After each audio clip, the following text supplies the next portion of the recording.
All right, great. Hi, I'm Vin with Boris FX, and as Ross and Mary were saying, I'm going to be talking a little bit about Boris Continuum Complete version 10. And while we were at NAB, Aaron Sorensen came by and he showed off some amazing Game of War footage that he had been working on from the mobile game, and it features a lot of the effects that are available in BCC 10, and he did some cool work with that. As Ross said, Boris Continue Complete is a collection of about 220 filters and transitions, along with thousands of factory installed presets that plug into most nonlinear editors on the market today, and it's currently available for Adobe, Avid, Resolve, and more hosts on their way. So I'm working in Adobe Premiere at the moment, and what I'm going to do is take you through some of the cool stuff that we have, some new features. We're going to do a quick kind of overview of that. So to get right out of the gate, I'm going to jump in and I'm going to move off of this and into some footage from Game of War. And one of the new features, filters, that is available for Boris Continue Complete version 10 is what's known as a fast film glow. And glows have always been a part of BCC all the way back from the very beginning, but with BCC 10 we are introducing the fast film glow. So what I'm going to do is I've got this footage from Game of War. I'm going to come over to my film style, and just off the bat, you'll notice that there are a lot of different categories that are here. Each one of those is, of course, available for purchase as a separate unit. But I'm going to go down into my film style, and I'm going to apply my fast film glow directly to my clip. And right out of the gate, we see that there is some nice, glow going on here. You can adjust the intensity and all that. I mentioned that there were thousands of factory installed presets, and to see them I'm going to go into my FX browser, and in the FX browser this allows me to preview on the actual clip itself all of the different filters that are factory installed. So these can be the filters that are installed or ones that I create on my own, and I can certainly compare and contrast them, and so I can see how everything looks across the entire footage. And one of the things you'll notice that as I adjust these and go through different presets, it updates very, very quickly, and one of the reasons for this is that we are using hardware acceleration with BCC 10 to take the pressure off of the CPU and put it right onto the graphics card. To do this, we're using a technology called OpenCL, and the reason we're using this instead of, say, for example, something like CUDA is because, well, OpenCL is hardware agnostic. If I wanted to start something at work on my PC with my NVIDIA card, that's great. I can do that, and then I can send it to myself at home and pick it up on my Mac with an ATI card on there. So unlike CUDA, which is restricted just to NVIDIA, with OpenCL I can get my hardware acceleration regardless of the platform that I am using. So I've gone into my FX browser and I've selected a preset. What I want to do is I want to create a nice glow on this character. So I'm going to select one that I like and go through here. I'm going to select the white heat, and I'm going to click Apply. And right out of the gate, you'll notice that it applies to the whole image. But I want to do something that's kind of cool. I want to restrict my glow specifically to this gentleman's armor. I don't want the background all blown out. And even if I went over to my palette over here, I can change the radius and everything and do a little bit of restriction. But I want a little more control, and I'm going to need to do some sort of masking.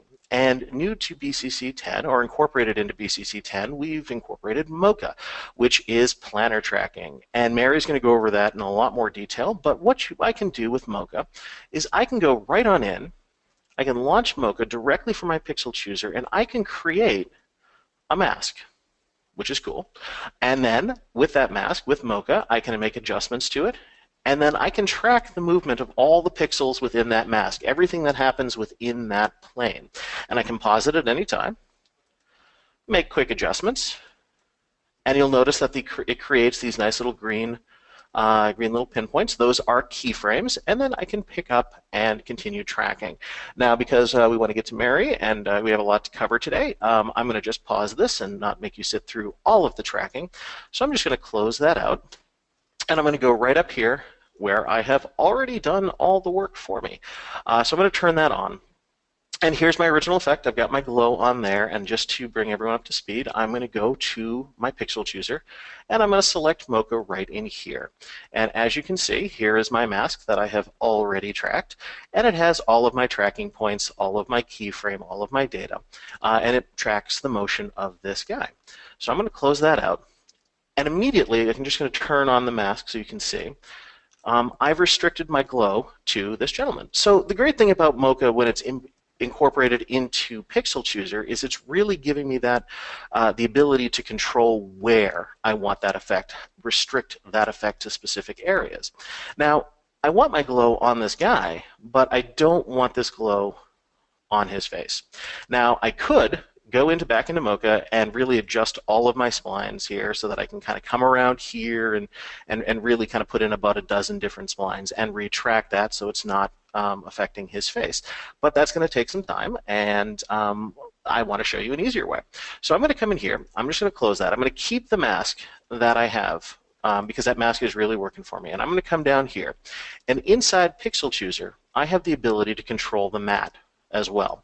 So I can turn this on, and I have a bunch of different ways that I can do this. What I'm going to do is I'm just going to select the specific colors using a key and say, hey, I only want this effect to affect these colors. Now I've already selected them here, but I can go in and make the adjustments and kind of choose where I want that effect to go. And what this does, if you remember my original mask, is if I turn this on, I now have full control over where that's going. So Mocha is helping me by tracking the area that I want it. It's saying I don't want it in this background, and then I'm going through the matte and my keying algorithm to say, hey, here I'm going to just kind of smooth out the area and say these are the pixels specifically that I want my effect to apply to. And I can fully adjust this the same way I would any kind of color keying or green screen matte that you do in the past. So I'm going to turn that off. And the great thing about this is because I've selected the specific pixels, I can really kind of crank this effect up. And it allows me to say, I have to crank this thing up a lot before it starts affecting areas outside of where I wanted that glow to be. So with BCC 10 and the incorporated Mocha, I can really restrict my effect to specific areas, and I have a lot of control over that. And this is great because I'm working in an editor, and I don't want, if I'm having a deadline or I have something like that, I don't really want to have to go out and wait for someone to go and fix up the footage and send it back to me and work on it. I want to be able to do it all right off the bat. And when we were looking at sort of the Game of War stuff that he did, Aaron went in and there's a lot of color grading that's going on in there. And the cool thing is with BCC 10, I can do a lot of my color grading right from my host. So I can come over here. I've selected this other footage right here, and I want to make this more of an an autumn or an evening twilight kind of look. So I'm going to go in here. I'm going to stay in my film style. I'm going to go right down to my fast film process. Again, like the fast film glow, fast film process is hardware accelerated. And as I go into my FX browser to look at the different presets that are there, I can look and see different styles that are available to me. And I can select a style that more closely matches the tone of the film that I want. And the thing with presets is these are all starting points. I can go in and say, all right, I want something that's, I want a little twilight. So I want this to be a little evening, and I like the glow that's here. So I'm going to go and I'm going to apply this. And because, like I said, presets are just a starting point, I can go in here to my parameters, and I still have full control over every aspect of that. I can change the color balance, I can change the cooling, I can change the lens misting. I have full control over every aspect of that. And as I said, I like the way this looks, but as I kind of scrub through my footage, my guy here, he's a little bit more oversaturated, a little darker than I really want him to. I'm starting to lose some of the detail. So what's great about having Mocha incorporated into Pixel Chooser is I can set up something that I really like, and I'm going to come over here. I can launch Mocha, and just like I did with the glow on his shoulders earlier, I can go in and I can create a very quick mask around him. Because we have a lot to cover, I'm not going to fully track this, but Mary will show you the tracking in Mocha Pro. But I'm going to go in here. I can create a mask, quickly save that. And all right, so that doesn't quite look the way I want it to. The great thing about Pixel Chooser and how we've incorporated everything into BCC 10 is I can come down here to my Pixel Chooser. And down here, just as I had control over the matte previously, I also have full control over the mask. So I'm going to come down to the mask, and I'm just going to invert that. And then I can come to my feather, and I can really feather that out. And that allows me a lot of control to set up areas that I want an effect to be in and areas that I don't want it to be in. And if I feel that there's, maybe a little maybe I want to do a little bit more restriction on his shoulders here, I can go right back into Mocha and I can just adjust the mask. And Mocha is going to create the keyframes and adjust accordingly. If I've tracked something and I make an adjustment, Mocha is going to tween between the two keyframes to allow for a nice smooth movement there. And that really allows me to go in and do some nice color correction and have full control over the area that I want my effect to go to. All right, so in addition to being able to restrict glows and restrict sort of the color correction to areas that I want, something that's new to BCC 10 is what's known as light leaks. I'm just going to come right over here and kind of show that off a little bit. So this is sort of an extreme example, but light leaks are basically light leaking onto the film itself. So I'm going to go over here. It's not really a film style, it's more of a lighting style. So I'm going to come into the light section right down here in my effects panel. I'm going to go down and I'm going to apply light leaks. And right away you start to see that there's some of this nice organic looking glows that are there. Now I'm going to go into my FX browser. And the cool thing about light leaks, there's a couple ways to create them.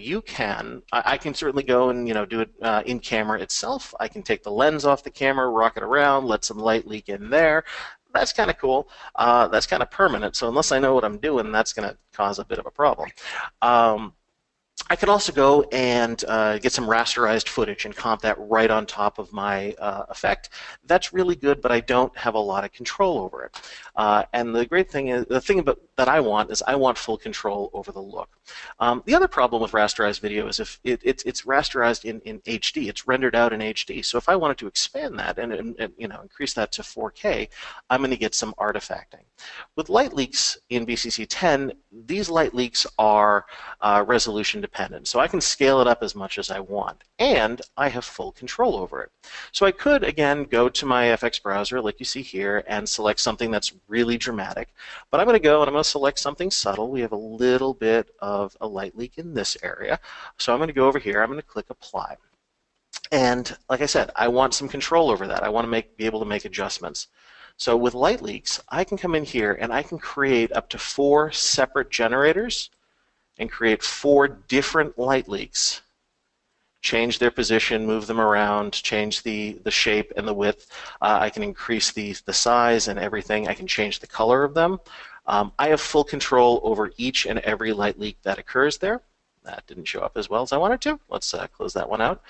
And I'll come over here. There we go. All right, bring that guy down, and so I can change the shape and the width, kind of scale that up. If I wanted to make an adjustment, like I said, I can change the color. I'm going to go with the golden color. It looks a little bit nicer for me.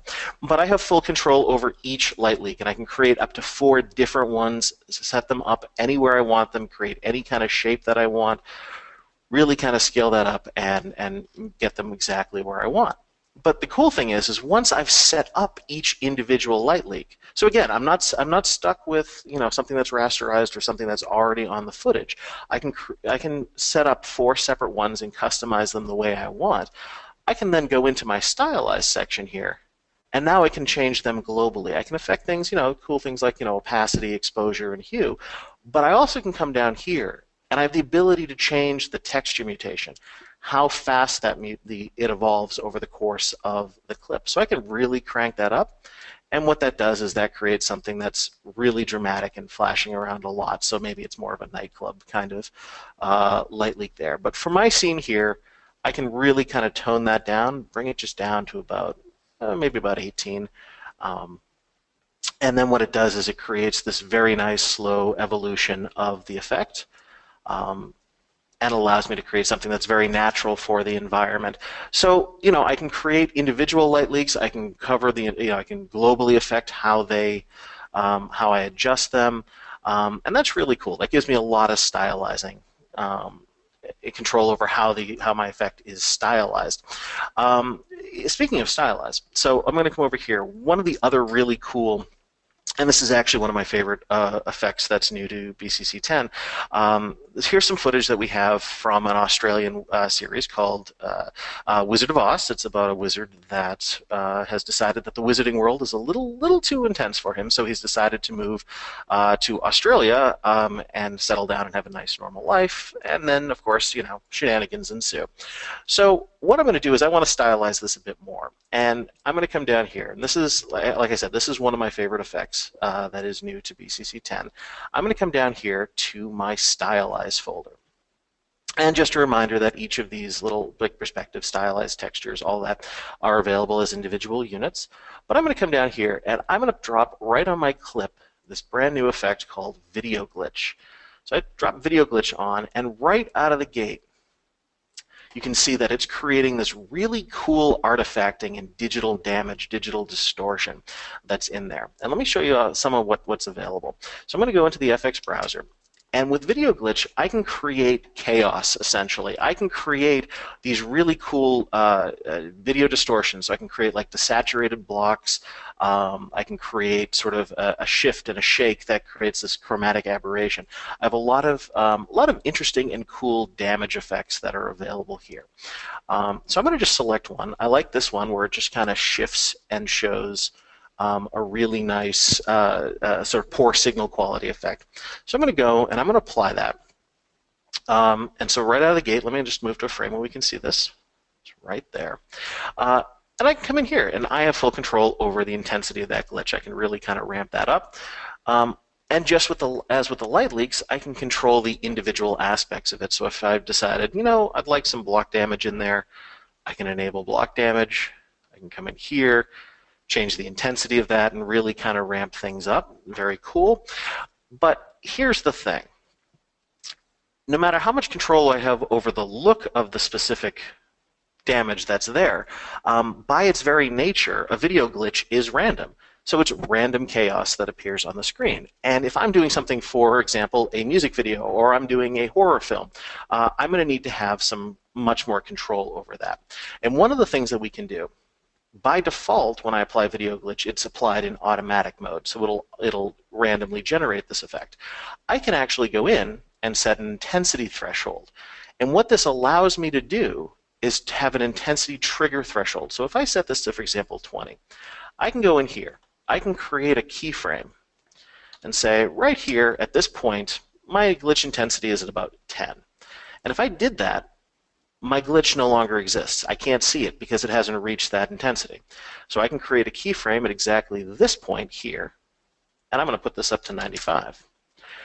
And so what that does is that allows me to specifically place that glitch exactly where I want it. So this gives me the control that I need over this chaos. And this is perfect if I'm creating, like, for example, a scary movie, jump scare, or I want to trigger something at a specific point. If I'm not doing a horror movie, and let's say I'm doing something like a music video, incorporated into Video Glitch is we include Beat Reactor, which is a very cool effect. If I toggle this on, what this will allow me to do, just twirl down here a bit, open that up. This actually allows me to select, and I'm going to go to my desktop here, and my presentation, and my footage. I can select an audio file, and as you see here, it creates a waveform on there. And what this will allow me to do is assign very specific parameters to specific areas of the waveform.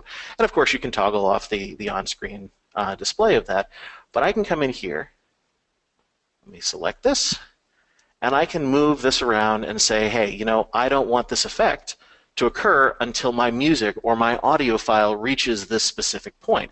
So not only does an intensity threshold allow me to specifically pinpoint where in a clip that I want my effect to go, I now have the ability to add an audio file and say, hey, here's the specific audio, here's exactly where I want this effect to occur. So in both ways, this allows me a lot of control over chaos, essentially. So you can create some really, really cool effects.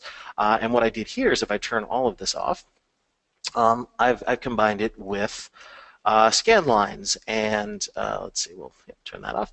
I've combined it with scan lines and sort of a vignette, so I can create something that goes from being a great news broadcast and then early afternoon, introducing you to your new wizarding friend, or I can turn that on and composite it, and now it is a really bad transmission at the beginning of the zombie apocalypse. You can create some really cool effects there. Heck, I could even put it on a phone with a corner pin, and now this is pretty much the signal that I get anytime I'm trying to watch any video on my phone. So with Video Glitch, you can create some really cool stuff. And we've looked at sort of stylizing stuff. So I've got some glows, I've got I've got the color grading in the Video Glitch. One of the cool things with BCC 10 is that all of these have actually been incorporated as transitions. I'm working in a nonlinear editor. I'm going to need to apply transitions. So, with BCC 10, all of these, like the fast film glow that we saw earlier, I can use all of them as transitions. Here is light leaks that we can use, and I've actually come all the way over here. There's even a new one. Let's see, we'll come over here. We have a fast lens blur. Fast lens blur is both available as a transition and as a filter. And the cool thing about fast lens blur is it does create these nice areas around the specular highlights of an image to create this nice in-camera effect. Also new to BCC 10, we have a nice cross-melt transition. And like I said, like we saw a moment ago, we also have the very cool Video Glitch as a transition. And the cool thing with this is we're dealing with transitions. We're dealing with transitions in a nonlinear editor. And so what I can do is I still want control. And each of these gives me the control of the original effect. So I can go in and I can turn on the block damage. I can change the block damage or the shift or whatever I want there. But these are transitions.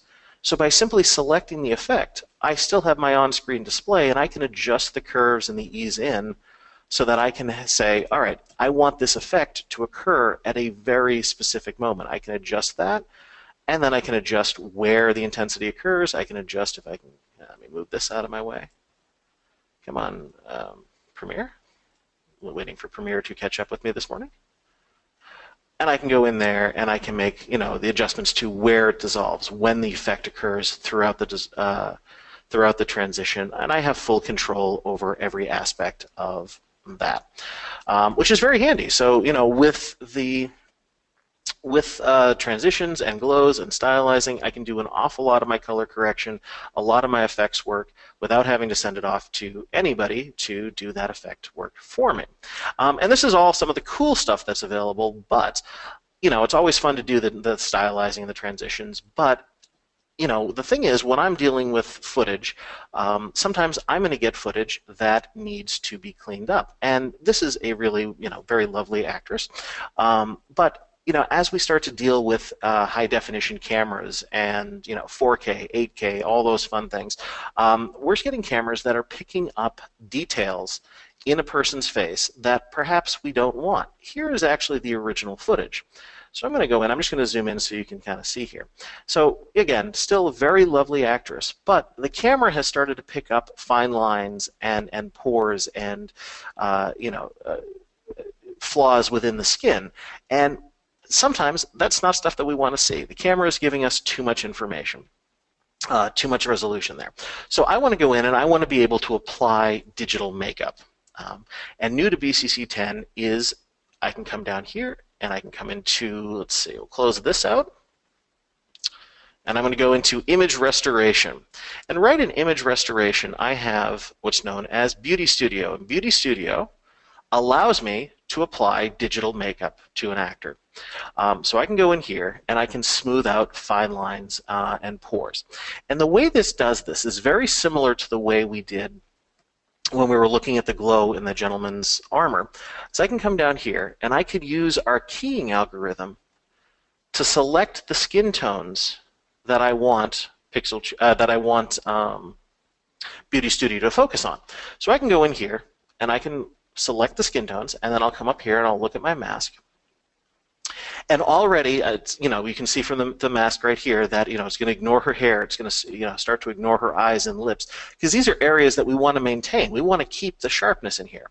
So I can go in and, just as I did before, well, that was a bit extreme. I can go in and fine-tune the different areas that I want to say, hey, stay away from the eyes, stay away from the lips, stay away from the hair. That way, when I apply my digital makeup, it's not going to affect the areas that areas that I don't want. So I'm just going to toggle this. If you look clearly right at her eyes, you'll notice that they stay sharp while the digital makeup is applied. And as with every effect that I've talked about before, I have the ability to come in here and go through the smoothing section, and I can adjust how much of that makeup is there, how much of those details, whether they're the smaller details on the pores in the skin or the larger details in the face. And the important thing is that by having all of this control over it, if you apply sort of a blur effect, you can create this weird uncanny valley looking effect where they look as if they're from the movie Surrogates, or you can really crank it up and it turns into sort of that L'Oreal type commercial.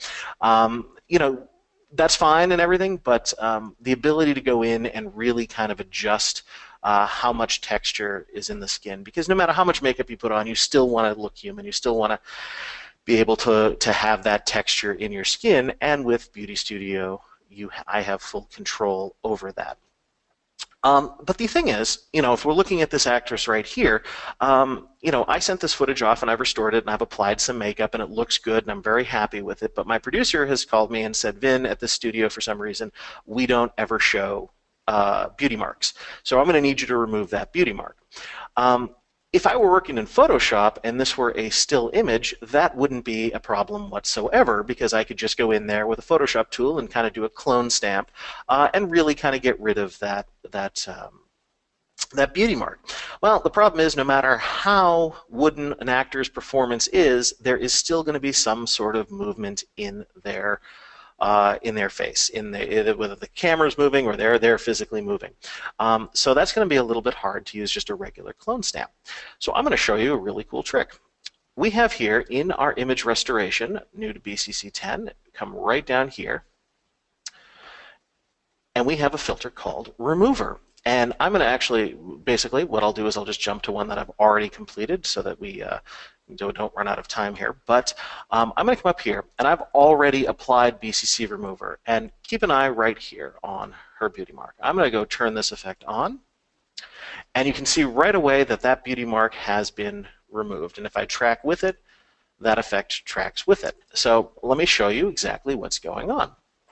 Remover is essentially a clone stamp tool. It allows you to set a removal and set the offset and sort of paint out an area that you don't want. But because it's moving, this is where Mocha comes in handy. And Mocha will allow me to track the movement of the actress, the movement of the camera, so that my clone removal, my painting out of that beauty mark, will move with it, will track with her movement. So that allows me to basically go in there, select them, create that mask, track it, save it, and then I can just change the offset and feather it out, so that what I can do is simply clone and remove an area, and I will toggle that on and off, and you can see that very quickly I can remove. Even if you go up here to this little beauty mark, very quickly remove multiple objects on an actor's face, or in the background, or anywhere really, to very quickly get rid of that and restore the image, the quality of that image. So right out of the gate, again, I've done all of this inside of my host. I have not left Adobe Premiere. I have not had to send any footage off to someone for restoration. I've applied my color grading. I've applied transitions. I've been able to do all of that work, and I've even gotten footage that was a little bit, too much detail in it, and I've been able to restore that image very nicely with Beauty Studio and Remover. So that's all really cool. But there is one thing that is new to BCC 10 that I do want to introduce you guys to. And I'm going to just do a quick selection here and mark my selection so I can play it. And new to BCC 10, after I've done all of this, is what's known as Title Studio. And Title Studio is your next generation 2D and 3D resolution-dependent vector titling solution. And with Title Studio, I can go in and I can create a 2D title if I wanted to. I could use Mocha to track and create an animated callout that will track with my actor. I can import 3D models. and add them right into my clip, right from Adobe Premiere, right from Avid. I can create animated lower thirds with tickers and up in the corner and right up here you'll see that there's another 3D model in there, so I can mix 2D and 3D models. And I've mentioned 3D a couple times because it's very important. The great thing about Title Studio is even though what you've seen here is some 2D stuff, Title Studio is a fully 3D environment that will allow you to create advanced camera movements to create very, very intricate designs. So let me show you a little bit about what that interface looks like and what's going on with that. So I'm going to come down here. I am going to select, I have some video right here. I'm going to go in and I'm going to apply some video, and then I'm going to come right up to my 3D objects. That's where Title Studio likes to live. I'm going to apply Title Studio. And the minute I apply Title Studio, we get this wonderful user interface. And in the user interface, so I can see my composite window. You can see all of my controls and a standard timeline. I'm just going to zoom in a little bit there. And what we have here is I have some text, and I can move it around in 2D space. I can actually move it around in 3D space. And just to kind of show you that this is fully 3D extruded text, I can even spin that. And that's really cool. That in and of itself is pretty darn cool. But here's some other fun stuff. I'm just going to move it down here. I have the ability to create regular flat text. I can create credit rolls. I can create spline objects, spline primitives. I could even actually import an EPS file created in Illustrator, a 2D image, and I can actually convert that to a 3D extruded image. I can also import a 3D model file. So I'm just going to select that, and I'm going to go right down here into my models, and I'm going to select this. You'll notice that this is a Cinema 4D model that has been, I created it in Cinema 4D, and I can open it within Title Studio. And right out of the gate, we have this nice 3D model. Now, here we have, they're kind of stacked right on top of each other. That doesn't quite work for me, and I want to show you something even cooler. So I'm going to go over here and I'm going to change my camera. I'm going to set that to world. And I told you, this is a fully 3D environment, so I can move every element of this within a 3D space. I can select them individually and I can adjust their size. I can change their individual rotations. Everything is operating within a true 3D environment. And to really show that off, I can come up here and I can select the scene. I can come right up here to my lights section. I can select a light and I can move that around, and as you can see, everything is interacting in a fully 3D environment within, again, Adobe Premiere. So I can do that, and just to even show this off a little bit more, so this looks like there, okay, I've got positioned something right up here. I have my text right here. I can come up here to my scene, select my camera. I'm just going to orbit. I'm going to change the orbit of that. I'm going to spin that around. And these images exist within, again, a true 3D space, operating right from within your host. So Title Studio exists as both a plugin to, again, Premiere and Avid, as well as Resolve and all the other hosts that BCC 10 is available for. It also exists as a standalone, which allows me to create something and then send it to, for example, if I have someone who's editing something, I can send it to them and have them continue and pick up right from their host. The other cool thing, and the last thing that I want to touch on, is you saw that I had this little animated logo right over some footage. If I have a client that comes to me and says, "Hey Vin, I need to get a logo on my effect. I need to get a title on there, and I need it within the next 20 minutes. I may not actually have time to go in and create any of these cool fully 3D effects. So here's what I can do. Here's my original footage. I got some nice footage of some horses here, and I'm going to come in and I'm just going to apply Title Studio directly to it. And as you saw, when I apply Title Studio, it launches this interface. I'm just going to cancel out of that because I don't have time to create something. I'm going to go into my FX browser where we have thousands of factory installed presets. And when I say thousands, I do mean thousands. There are presets available in Title Studio basically for your heart's content. If you want lower thirds, clocks, counters, and all that. All right, and so to just show you really quickly and to sort of wrap this up, I can come in here and type in, for example, I can do a circle. And I'm going to apply this circle box. And the cool thing with Title Studio in the FX browser is I can come right down to this text window and I can change this to NAB. I can change this to Las Vegas. Las Vegas. All right. Close enough. Yeah, close enough. And I can change this to, okay, we'll leave that there. But I can go in and I can just insert all of this text, and Title Studio will update it for me, and I can apply it, and I have then created something for my client very quickly. So I have to wrap up and hand this over to Mary. Thank you very much. Yeah, that's BCC 10. Any questions? Feel free to ask us. All right.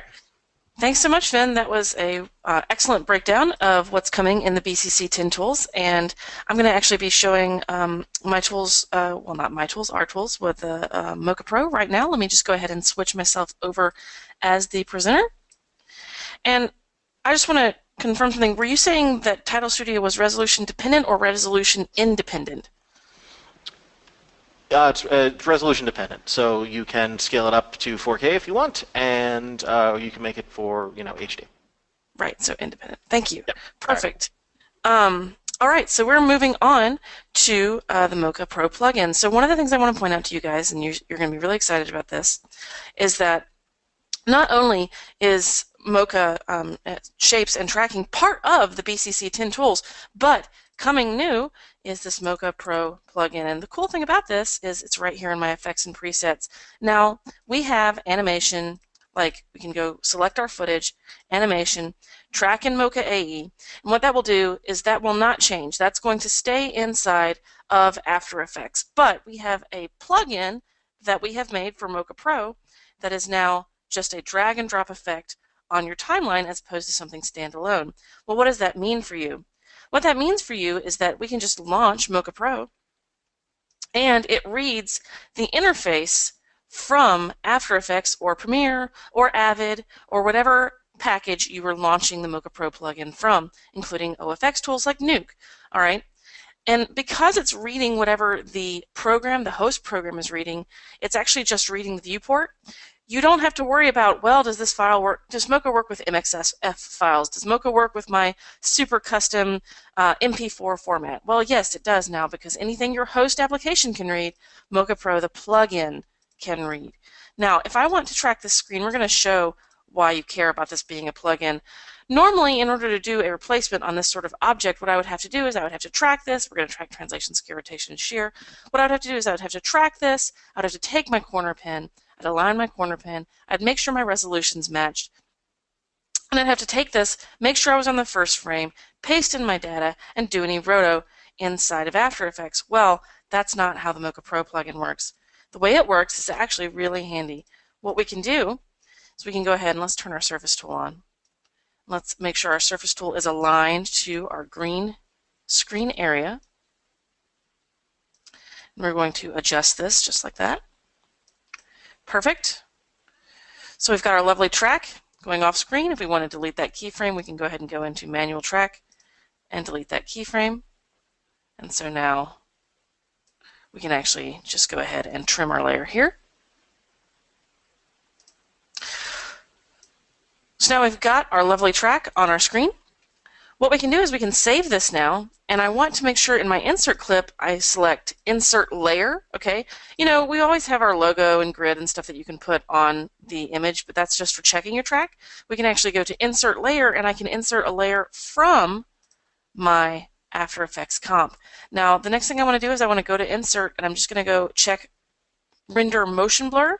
Now, in the standalone, generally you have to render this, and then you have to go to File, and you have to go to Export Rendered Clip, and you render this out and bring it back into your file. Not so with the plugin. We're going to go ahead and save this and close it. And now, inside of my Mocha Pro plugin, okay, we're going to go further down so you can see. We're going to select Module Renders, check our renders on, our Insert Composite. We're actually going to do an Insert Cutout. And then I'm going to do a phone screen as my insert. So my phone screen is right here. Now, After Effects will render my effect right onto my timeline with motion blur, okay, and my insert. It's really, really easy. It really saves a lot of time. No going back and forth with corner pins, no going back and forth with shapes, no going back and forth with lens data or anything like that. Now, we also have the same rotoscoping tools that you're used to and that you like. We can still paste them in as Mocha splines. Now this is a shot from The Wizard of Oz as well. And here's our original. The reason we're doing all of this roto is because we want to be able to put her in front of smoke that we're compositing on the background and blood splatters. So in order to do that, we need to define her. So what we can do is we can actually use the Mocha Pro plugin for that as well. And what I want you to see is that we can launch the Mocha Pro plugin. We've got our lovely roto shapes available right here that we can edit right inside of Mocha. Okay, so if I wanted to change this shape, I could make it just a new keyframe, adjust that shape. It's going to update inside of Mocha. When I save it and I close it, I just go to matte and we apply our mattes. Okay, and in this case, I'm going to do all visible shapes. So now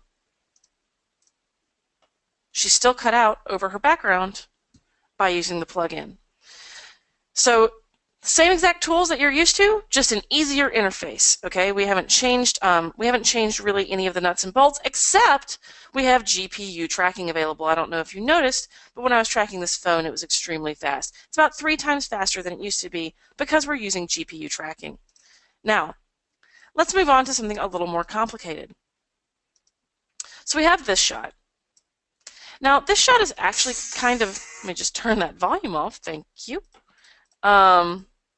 We have this shot, which is actually kind of a difficult shot to track, and for those of you that don't know why this is a difficult shot to track, let's point that out.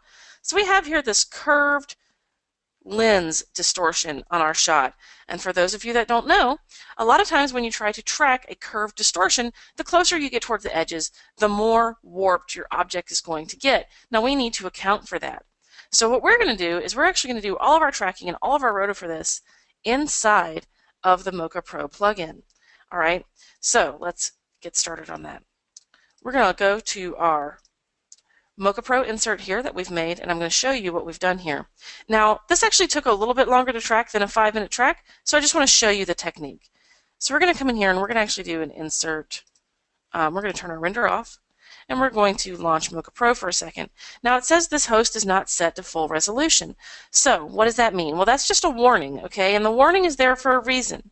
The warning is there because we are reading this viewport. So if we want to actually track this really accurately, we need to switch this to full res. Okay, so now when we hit launch Mocha Pro, and we'll just do a normal blending mode here, we're going to launch Mocha Pro. What you're going to see, let's just go to our billboard and do an insert layer of none. What you're going to see is that we are loading the entire full res image into Mocha.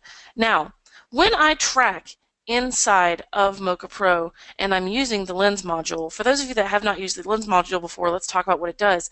What it does is you want to solve it before you do any other tracks, because if you don't, what will happen is when you solve for your lens, any tracks that you have made will be now distorted by whatever distortion you've made from the lens tool.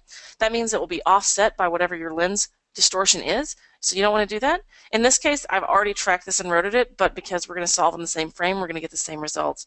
What we're going to do is we're going to go to a 1 parameter solve. We're going to just do no distortion right quick, and we're going to locate all of the lines in the scene that Mocha thinks needs to be straight. We're going to use these straight lines, we're saying locate lines, we're going to use these straight lines as a reference point. Okay, so we hit in for new line and we start connecting the dots, and what we're doing is we're actually giving Mocha some reference points of what should be straight. Okay, because Mocha's computer, it's a bit conservative about what it thinks everything straight needs to be. It just looks for any hard edge and says everything has to be straight. Well, no, Mocha, not everything has to be straight. And what we're going to do is we're going to define these 3 lines, because again, computer vision is not there yet where it can just make that choice for me. And then we're going to ask Mocha to distort this according to a certain set of parameters. In this case, it's going to be 1 parameter, because 1 parameter, 1 sphere, that's going to be a single barrel distortion.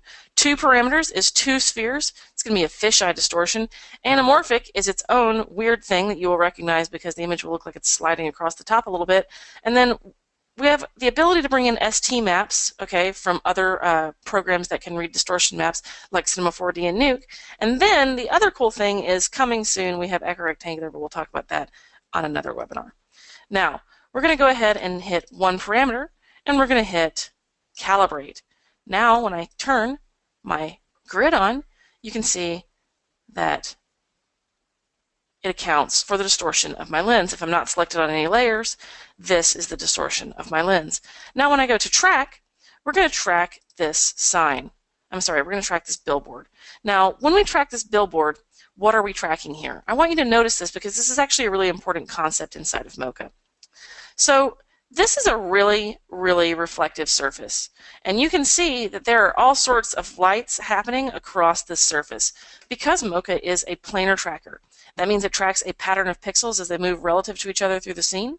Because it's a planar tracker, if I don't take into account these reflections, Mocha is going to view them as part of the texture. So when I track this object, I actually track only here and here. And because Mocha tracks relative pixel motion, what this will do is this will actually give me all of the information for the entire screen, just like that. And that's because these pixels are all moving relative to one another. And one of the things that our users actually don't always understand is that you cannot judge what the shape is doing as telling you what your track is doing. Your surface tool is always what's telling you what your track is doing. So do not pay attention to the shapes.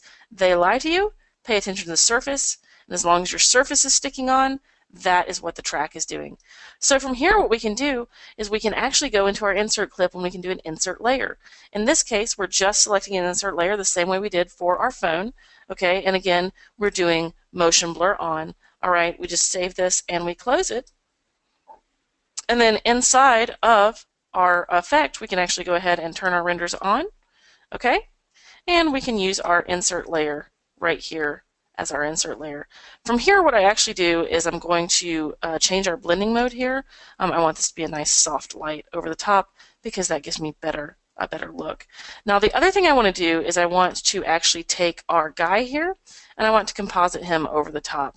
Now I composite him over the top by actually making roto shapes for him, so you can see we've actually done some really quick and dirty roto to bring him back over the top. One of the things I want you guys to notice about roto inside of Mocha, for those of you that are unfamiliar with Mocha, is when you track, what you never want to do is you don't want to draw a shape around the entire object. Okay, if you draw a shape around the entire object, what's going to happen is you're going to make keyframes in every frame. So if I were going to come in here and I were going to try to track him, and I try to track his entire edge, okay, what's going to happen, you're going to see, if I hit track, it's going to do its best to hold on, but the minute we get some sort of complicated blows, so where he's walking, for example, we're going to have to start animating all of this, keyframes on every frames, all right? And that is not exactly a lot of fun. So instead of doing that, what we do is we track in pieces, okay, just like this. And now we end up with a really nice bit of roto to put over the top. Now, one more thing I want to point out is that your roto shapes are not always going to be what you use to track. In this case, we actually used larger shapes to track. So if you pay attention here, let's see our hoodie. You can see that our shapes that we use to track our hoodie and that we use to track our sign are actually larger. The reason that they're larger is because what that does is it allows Mocha to see the edges of what we're tracking. And when we can see the edges of what we're tracking, we can get a more accurate track. That means we end up making less keyframes when we roto. When you roto inside of Mocha, it cuts your keyframes down to about a third of what you would normally use, and it cuts your roto time in half. Now, because this whole shot took me about 20 minutes, I'm not going to make you sit through it, but there you are. We save this, we close it, and inside of our mats, we apply our mats, okay, and we're going to show all visible, and now we have our guy composited right over the top. So there's your before, and there's your after. Thank you, library. All right, so the next thing I want to talk about is we're not just here for inserts, although inserts, are wonderful. What we can actually do is we can actually also do removes right inside of our software. So in this case, I've got Mocha Pro, and I want to remove this graffiti. Now, if you look at this, you can see we want to pay attention to this guy's face. And the reason we want to pay attention to this guy's face is because, okay, he is the focus of the shot. Now, if we look over here, we're a little bit distracted, okay? And we're distracted because our eyes are pulled towards things like text, okay? Because we want to read things. So that means we're going to look over here when we should be focusing over here. So how do we remove that? Well, we actually remove it pretty easily. We're going to go ahead and we're going to launch Mocha Pro. And what I'm going to do is I'm going to, in my track tab, I'm going to track this wall. Now, we track this wall to get the information that we're going to use to replace this image with. And the next thing we do is we actually roto a new shape around the object we want to remove. Now, when you do a remove, you have to have a background shape and a foreground shape. Okay, so you have to have the object you're trying to remove, and this is how you're trying to remove it. So let's look at that. This is the object I'm trying to remove, and this is how I'm removing it. Okay, now because Mocha cannot see behind this object, and the reason Mocha can't see behind this object is because I can't see behind this object, we can't see what's behind the graffiti. So what we'll actually have to do is we'll have to create a clean plate for this. So how that works is I select my object that I want to remove. I go to my Remove tab, and I can actually hit Create Clean Plate. What that will do is that will allow me to either save a clean plate in a location of my choice, and I did that actually in Photoshop. I saved this, I painted it in Photoshop because with the heal tool it takes about 30 seconds to paint, whereas inside of After Effects I would have to use a clone tool. Now I can still use a layer inside of After Effects. Basically, if you look here to your clean plate clip, you can also use an insert layer, so don't worry about that. In this case though, we're going to use a clean plate from Photoshop that I painted. And now we just have to make sure that we put it back in at frame 114. The next thing we need to do is we need to make sure that this matches our lighting changes. You can see that we have a lighting shift that happens in this shot. We go to illumination modeling and we use linear illumination modeling. What that will do is that will actually look at the border of this shape. It will look at the entire hue, saturation, and value around this shape, and it will raise and lower all of the information inside of this spline based on the hue, saturation, and value of the surrounding pixels. Now what that means is that it's going to auto adjust the lighting of my clean plate. So here I simply hit save and close. Now if I want to test it, obviously I can hit render inside of inside of Mocha Pro, but that is not necessary. I simply hit save and close. Inside of After Effects now, we're actually going to render this in real time on the timeline. So we're going to go render, remove, okay, and let's leave this on full. And what you're going to see is that, excuse me, in real time, we're going to render this out right onto our timeline. So this is extremely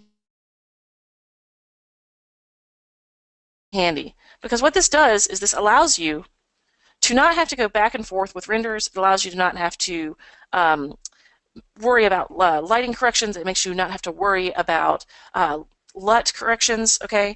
You just have it render to your timeline. Now, if Mocha can see behind the object, for example,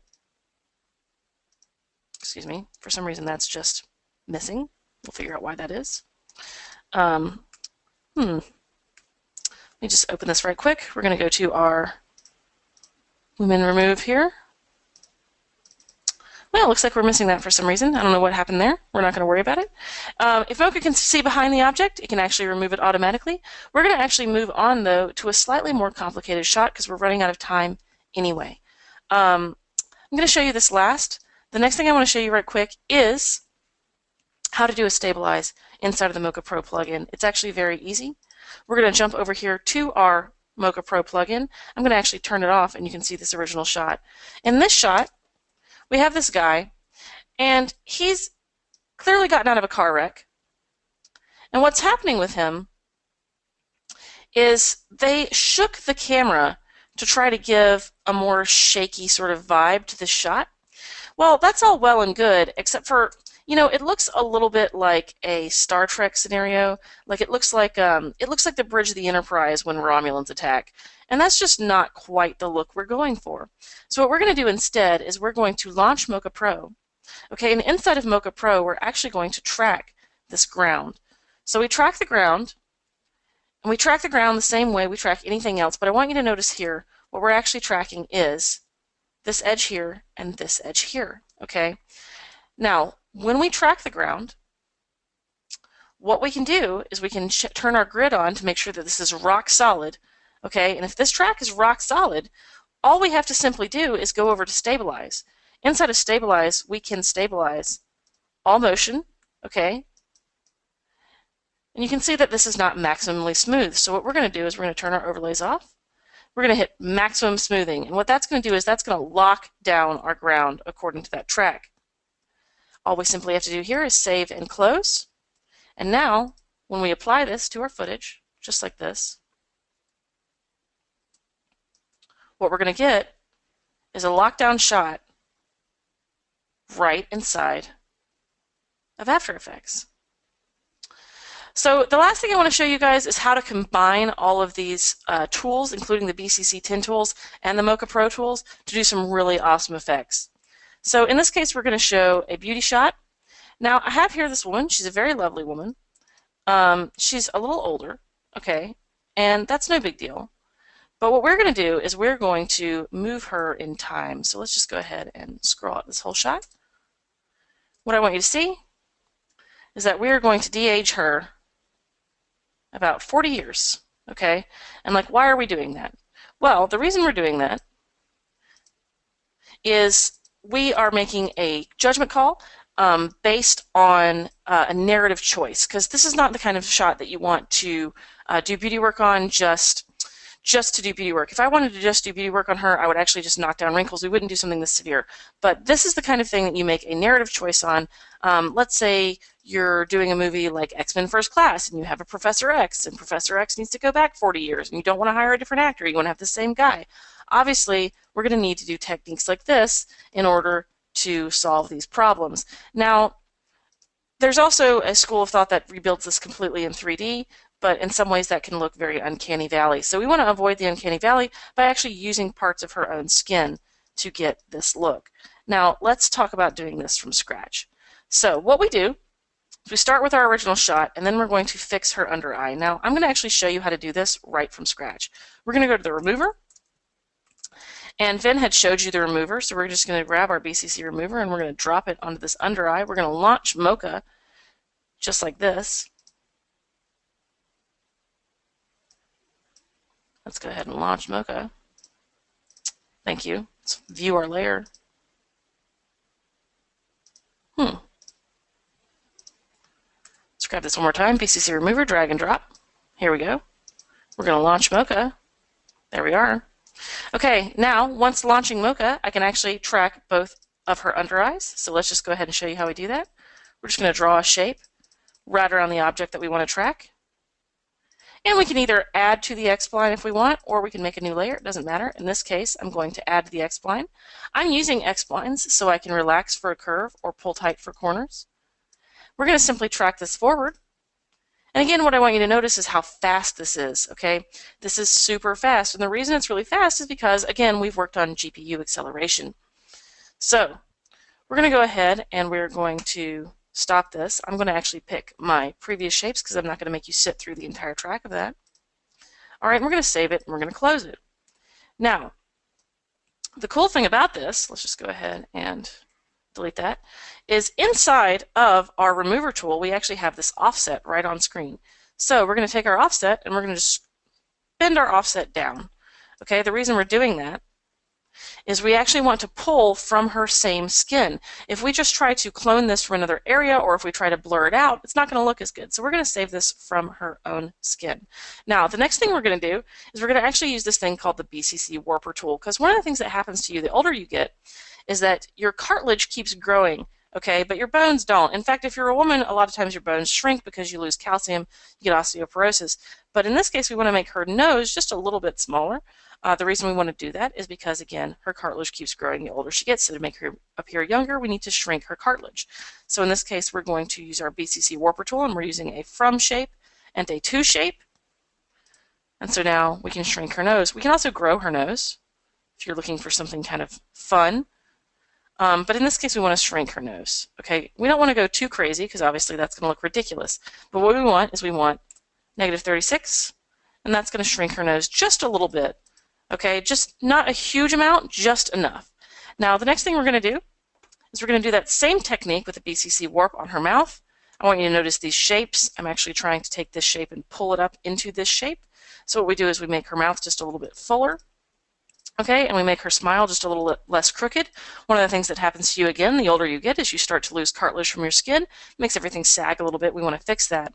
So the next thing we're going to do is we're going to fix her crow's feet using the BCC remover in the same exact way that we removed her under eyes, just like this, by taking a further down bit of data from her cheeks. The next thing we're going to do is we're going to use Mocha shapes. I've just pasted these in using Edit, Paste Mocha Mask. Okay, and what we end up with is we're going to do a color correction on her hair to try to increase the contrast and increase the saturation, because again, the older you get, the more gray your hair gets. So we're going to increase the contrast just a little bit. The next thing we're going to do is, the older you get, especially as a woman, in men it seems like you get more eyebrows. If you're a woman, you get less eyebrows and less eyelashes the older you get. It's actually quite irritating. So what we're going to do is we're going to actually we're going to go ahead and fill in her eyebrows just a little bit more. So let's just go ahead and use a solid shape to put just a little bit more eyebrow makeup on her. Okay, and what that will do is that will make her appear a little bit more full eyebrow. The next thing we're going to do is we're going to do a wrinkle knockdown. Now what I normally say not to do is I normally say do not do an overall blur. But because she is so advanced in her years, we're going to have to do an overall blur knockdown, but I want you to notice something. We actually use a lighten layer instead of normal, okay? You don't want to just do a normal blur on top of everything. You end up with a Barbie look. It is not a good look. Okay, so we're going to do a lighten, and what we're doing is we're using Mocha Pro to isolate all of the areas of her face that we want to knock down wrinkle-wise, okay? And then we're adding a box blur on top of that. Now, just because it's fast. The next thing we're going to do is we're going to add a Beauty Studio pass. Now, here's what I want to focus on about that. Let's come down here. Let's do a... Let's just look here on her shoulder. And what I want you to see is how many wrinkles, and she's got little scars, and she's got a lot of detail in her skin that shows her age. Same thing for her pores. The older you get, the larger your pores get. So we're actually going to use a Beauty Studio pass on top of this to actually fix this. All right, so now we're using Beauty Studio, and you can see here's our before and here's our after. All right, the next thing we're going to do is we're going to actually use a Mocha shape. Let's just fit this back on the screen. Let's go to half so it'll load a little faster. All right, we're going to just whiten her eyes a little bit using Mocha shapes, and we're going to be using a change to color, okay, because again, the older you get, the closer your blood vessels get to the surface of your skin. We're going to bring her irises out using this same Mocha technique. In this case, we're going to use brightness and contrast. And then another thing we're going to do is we're going to actually we're going to do a trick, okay? There's a trick that basically all advertisers play on you, and it makes you think that somebody is more interested in you. It makes you think that, you know, maybe it's Maybelline, and that is they actually increase the eye size of most actors, actresses, and talent to actually be about 10% larger than they normally are, and that actually makes you feel like you're engaging more with the person. So we're going to enlarge her eyes just a little bit, and now she's going to appear younger as well, but also a little bit more interested in you. We're going to simply remove her eye wrinkles using the same BCC remover technique we used on her cheeks and under her eyes to smooth all of that out. We're going to add just a little bit of rouge to her face. And then all we're going to do from here is we're going to show you the before and after. So here's our before. Let's just go and fit this to screen. Let's put this on full resolution. So here's our before. And here's our after. And so that's what you can do actually using some very simple effects and very simple techniques. It's just a lot of layers to create a really amazing transformation on your talent using the same simple tools that I showed you today.